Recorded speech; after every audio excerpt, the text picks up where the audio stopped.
قال رب اشرح لي صدري ويسر لي أمري واحلل عقدة من لساني يفقهوا قولي نحمده ونصلي على رسوله الكريم السلام علیکم ورحمۃ اللہ وبرکاتہ۔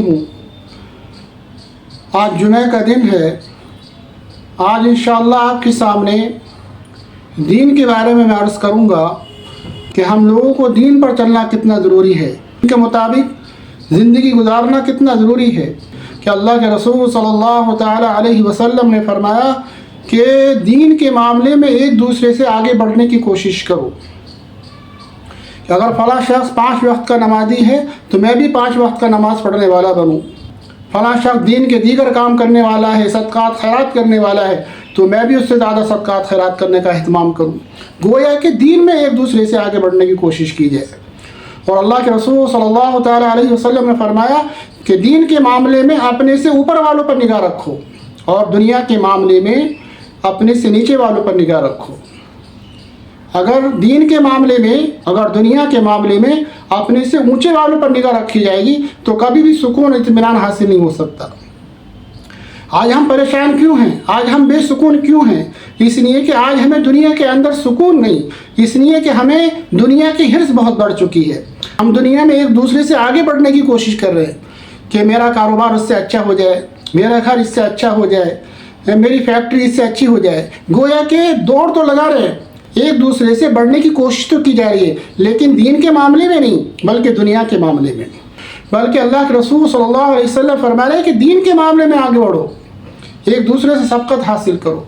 ایک بزرگ کا قصہ کتابوں کے اندر آتا ہے، کہتے ہیں میں اکثر مالدار لوگوں کے ساتھ اٹھتا بیٹھتا تھا، کھاتا پیتا تھا، رہنا سہنا میرا تمام مالداروں کے ساتھ تھا اور وہ خود بھی مالدار تھے، لیکن فرماتے ہیں کہ میں ہمیشہ بے چین رہتا تھا، بے سکون رہتا تھا۔ میرے دل کے اندر ہمیشہ یہ خیال رہتا کہ ان کی جائیداد مجھ سے زیادہ ہے، ان کی زمین مجھ سے زیادہ ہے، ان کا پیسہ مجھ سے زیادہ ہے۔ ہمیشہ اس بارے میں سوچتا اور پریشان رہتا، اور اتنا پریشان میں رہنے لگا کہ میری یہ حالت ہو گئی، میں پلنگ پر پڑ گیا، میں بے سکون ہو گیا، بیمار پڑ گیا۔ میری حالت یہ ہو گئی کہ میں بیمار پڑ گیا۔ تو ایک عالم نے مجھے بتایا کہ اگر زندگی میں سکون حاصل کرنا چاہتے ہو تو غریبوں کے ساتھ رہنا شروع کر دو، غریبوں کے ساتھ اٹھنا بیٹھنا شروع کر دو۔ چنانچہ میں نے ایسا ہی کیا کہ میں نے غریبوں کے ساتھ بیٹھنا اٹھنا شروع کر دیا، ان کے ساتھ کھانا پینا شروع کر دیا، ان کے ساتھ رہنا شروع کر دیا۔ میں نے دیکھا اور اس پر میں نے اللہ کا شکر ادا کیا کہ اللہ نے مجھے اتنی نعمتیں دی ہیں کہ ان بیچاروں کے پاس تو ایک وقت کا کھانا نہیں ہے، ایک وقت کا کھانا کھاتے ہیں، دوسرے وقت کا کھانا نہیں ہے۔